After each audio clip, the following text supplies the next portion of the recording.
নমস্কার বন্ধুগণ, আমি হলাম দেবেশ এবং আপনারা শুনছেন তিন মূর্তি অডিও। আজ আপনাদের জন্য শীর্ষেন্দু মুখোপাধ্যায়ের লেখা টেলিফোনে। শীর্ষেন্দু মুখোপাধ্যায় তার জন্ম 1935 সালের 2রা নভেম্বর। আজকের আধুনিক যুগের এক বিখ্যাত সাহিত্যিক হিসাবে তিনি পরিচিত। বড় এবং ছোটদের জন্য বহু গল্প লিখেছেন তিনি। বড়দের জন্য তার লেখা দূরবীন, মানব জমিন, যাও পাখি উল্লেখযোগ্য এবং ছোটদের জন্য মনোজদের অদ্ভুত বাড়ি, নবীগঞ্জের দৈত্য, ঝিলের ধারের বাড়ি প্রভৃতি খুবই জনপ্রিয়। তার একাধিক উপন্যাস থেকে ছবিও তৈরি হয়েছে, যার মধ্যে পাতালঘর, গোসাই বাগানের ভূত ইত্যাদি উল্লেখযোগ্য।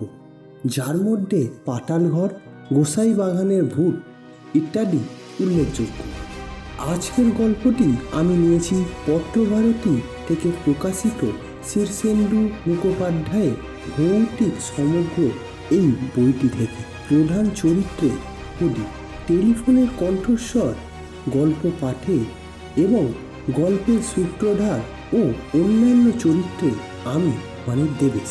শুরু হচ্ছে টেলিফোনে প্রথম পর্ব।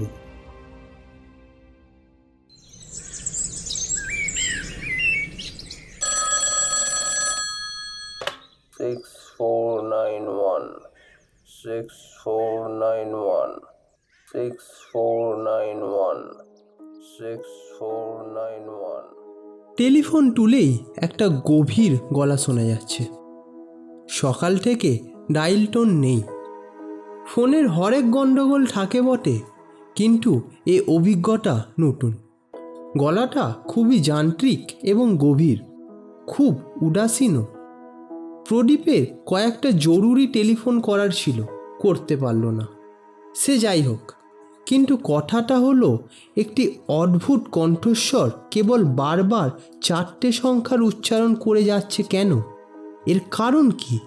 ঘড়ির সময় জানার জন্য বিশেষ নম্বর ডায়াল করলে একটা যান্ত্রিক কণ্ঠে সময়ের ঘোষণা শোনা যায় বটে, কিন্তু এ তো তা নয়। মিনিটে মিনিটে সময়ের ঘোষণা বদলে যায়, কিন্তু এই ঘোষণা বদলাচ্ছে না। অফিসে এসে সে তার স্টেনোগ্রাফারকে ডেকে টেলিফোনের ত্রুটিটা এক্সচেঞ্জে জানাতে বলেছিল। তারপর কাজকর্ম নিয়ে ব্যস্ত হয়ে পড়ল। সে একটা মাল্টি ন্যাশনাল কোম্পানির বড় অফিসার। বহু বছর দিল্লিতে ছিল, সম্প্রতি কলকাতায় বদলি হয়ে এসেছে। কোম্পানি তাকে বাড়ি, গাড়ি ও টেলিফোন দিয়েছে। তার আগে এই পদে ছিলেন কুরুপ্পু নামে এক দক্ষিণ ভারতীয় লোক।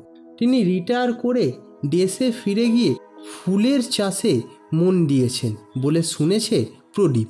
খুব দক্ষ ও অভিজ্ঞ মানুষ ছিলেন তিনি। রিটায়ার করার বয়স হলেও কোম্পানি তাকে ছাড়তে চায়নি, বরং আরও বড় পোস্ট দিয়ে ধরে রাখতে চেয়েছিল, কিন্তু কুরুপ্পু তাতে কিছুতেই রাজি হননি।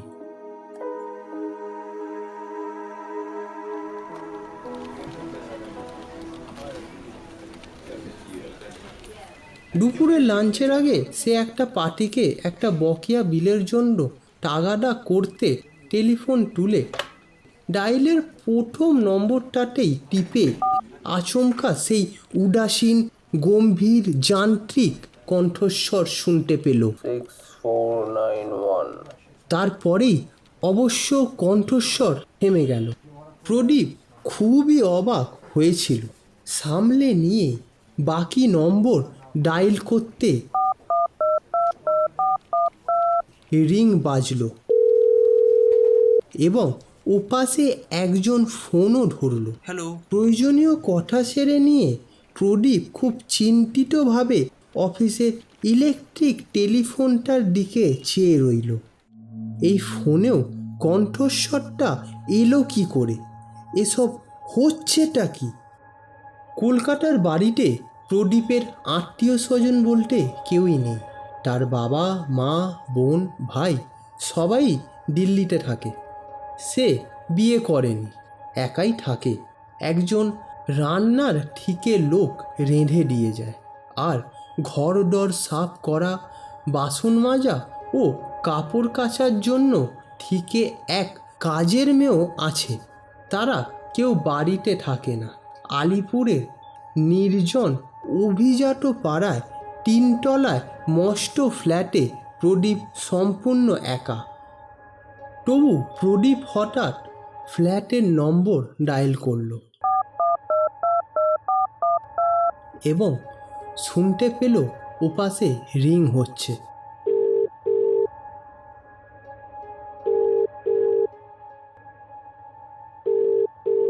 মাত্র 3 বার রিং বাজতেই কে যেন ফোনটা উঠালো, কিন্তু কথা বলল না।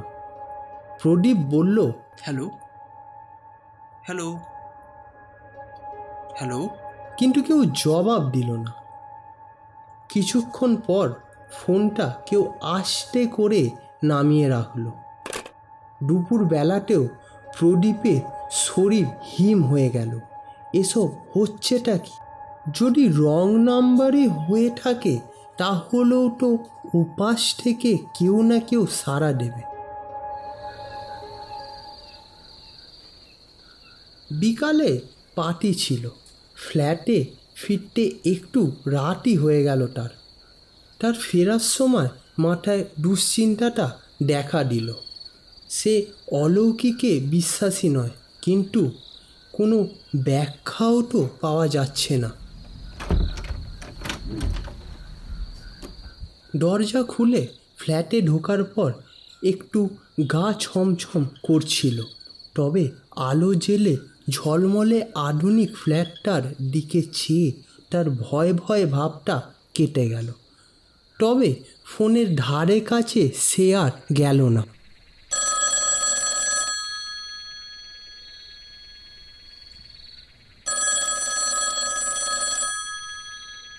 প্রদীপের গভীর ঘুম ভাঙল রাত 2টো নাগাদ। হলঘরে ফোন বাজছে।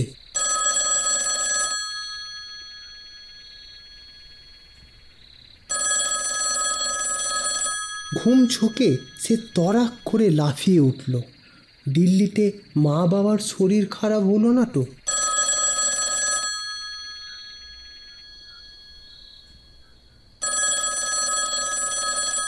ফোন ধরেই শিউরে উঠল সে। সেই যান্ত্রিক উদাসীন গভীর গলা বলতে লাগলো, 6491 6491 6491 6491।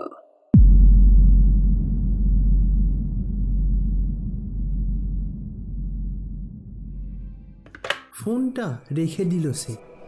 বাকি রাতটা আর ঘুম হলো না। বিছানায় এপাশ ওপাশ করে কাটিয়ে দিল। তবু সকালে ব্রেকফাস্টের সময় টেলিফোন বেজে উঠতেই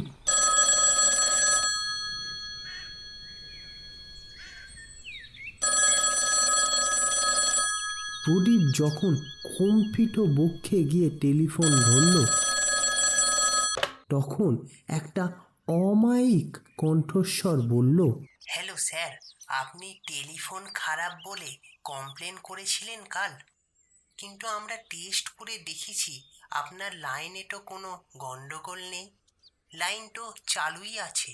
কিন্তু আমি যে টেলিফোনে একটা অদ্ভুত গলা শুনতে পাচ্ছি।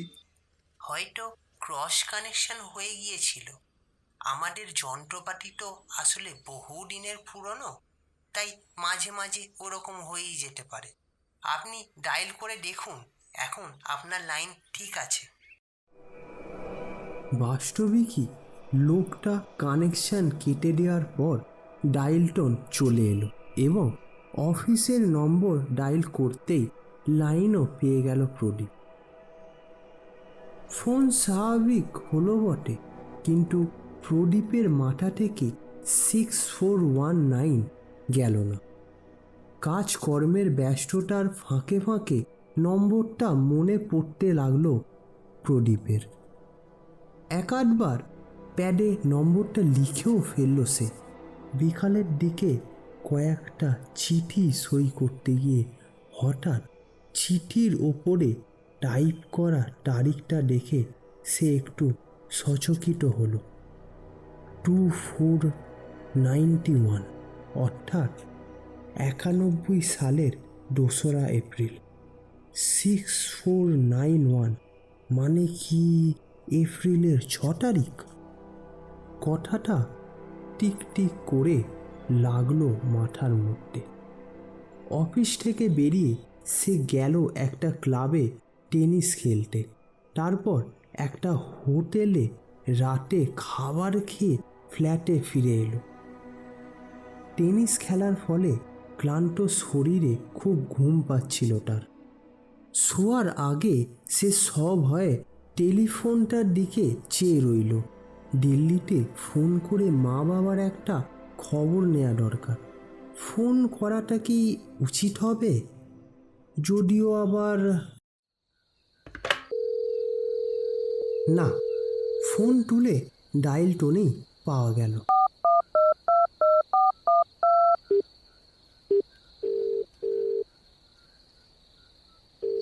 দিল্লির লাইনও পাওয়া গেল একেবারেই। মা বাবা ভাই ও বোনের সঙ্গে বেশ কিছুক্ষণ কথা বলে মনটা হালকা লাগলো। আজ শুয়েই ঘুমিয়ে পড়ল।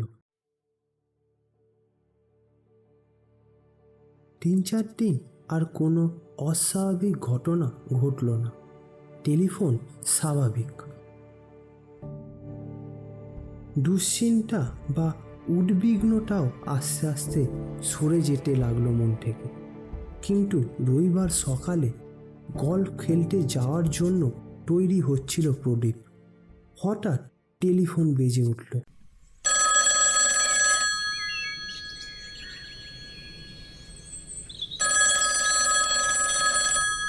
প্রদীপ অন্যমনস্কভাবে টেলিফোন তুলতেই সেই অবিস্মরণীয় যান্ত্রিক কণ্ঠস্বর শোনা গেল।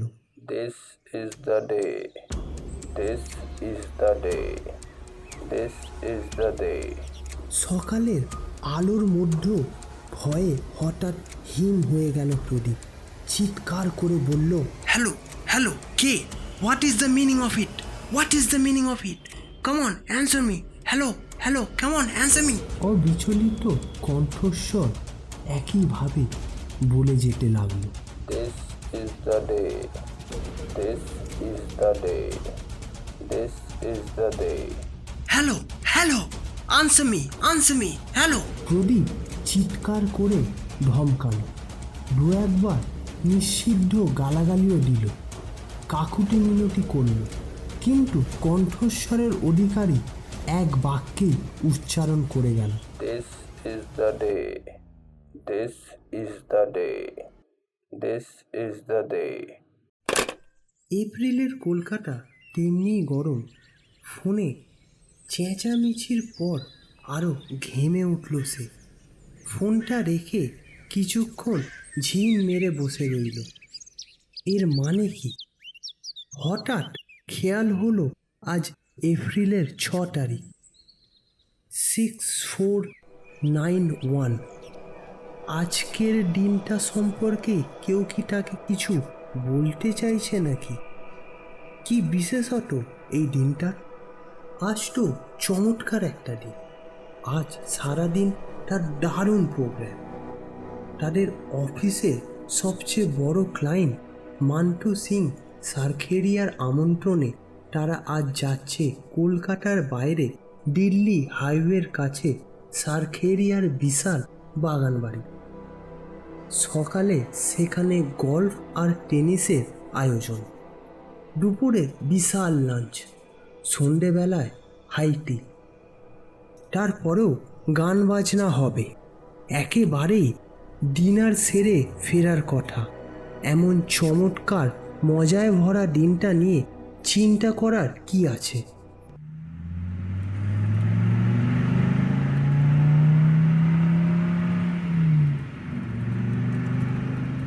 ফুরফুরে হাওয়ায় হাওড়া ব্রিজ পেরিয়ে দিল্লি রোডে হয়ে সারখেরিয়ার বাগান বাড়িতে পৌঁছানোর সময় দুশ্চিন্তাটা কখন উবে গেল। অনেক অতিথি জড়ো হয়ে হাসি হট্টগোল চলল। এক কাপ কফি খেয়ে নিয়ে প্রদীপ গল্ফ কিটটা নিয়ে বেরিয়ে পড়ল। সারখেরিয়ার খামারের পাশে গল্ফের বিশাল মাঠ, মাঝের মধ্যে ঝোপ জঙ্গল জলা। অনেক গল্ফ খেলোয়াড় জড়ো হয়েছেন। খেলতে খেলতে সব দুশ্চিন্তা সরে গেল মাথা থেকে। বলটা একটা ঝোপ জঙ্গলের মধ্যে গিয়ে পড়েছিল। প্রদীপ বল খুঁজতে সেখানে ঢুকলো। জায়গাটা যেন অন্ধকার এবং দুর্গম, কিন্তু জঙ্গলটা এমন জায়গায় যে গর্ত পর্যন্ত যেতে হলে এই জঙ্গলটি পেরোতেই হবে। সেই জঙ্গলে নিচু হয়ে বলটা খোঁজবার সময় আচমকাই একটা দুর্গত কণ্ঠ যান্ত্রিকভাবে হঠাৎ বলে উঠল, This is the day. একটা ক্লিক করে শব্দ হলো কোথাও। সন্দেহজনক কিছু নয়, কিন্তু হঠাৎ প্রদীপের ষষ্ঠ ইন্দ্রিয় যেন কিছু জানান দিল। সে বিদ্যুৎ গতিতে মাটিতে উপুর হয়ে শুয়ে পড়ল, আর সঙ্গে সঙ্গেই বজ্রপাতের মতন একটা বন্দুকের শব্দ হলো। গাছের গোড়ায় কয়েকটি ডাল প্রচণ্ড শক্তিশালী বুলেটের ঘায়ে ভেঙে পড়ল। তারপরেই একজোড়া পায়ে দ্রুত পালানোর শব্দ।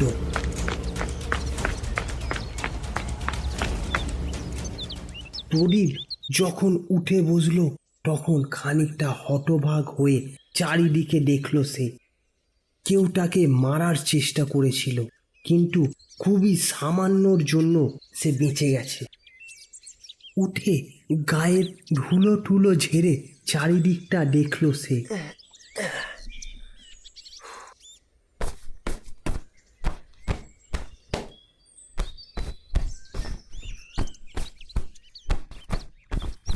কে তাকে মারতে চায়?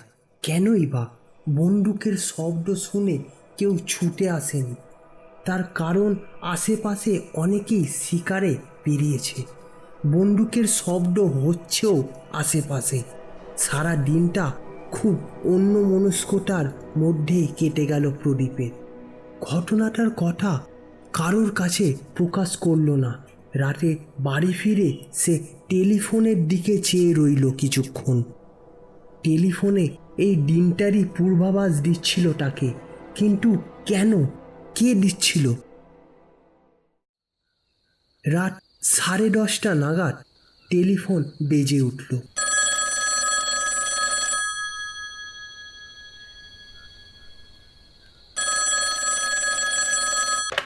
সব হয়ে টেলিফোন ধরল প্রদীপ।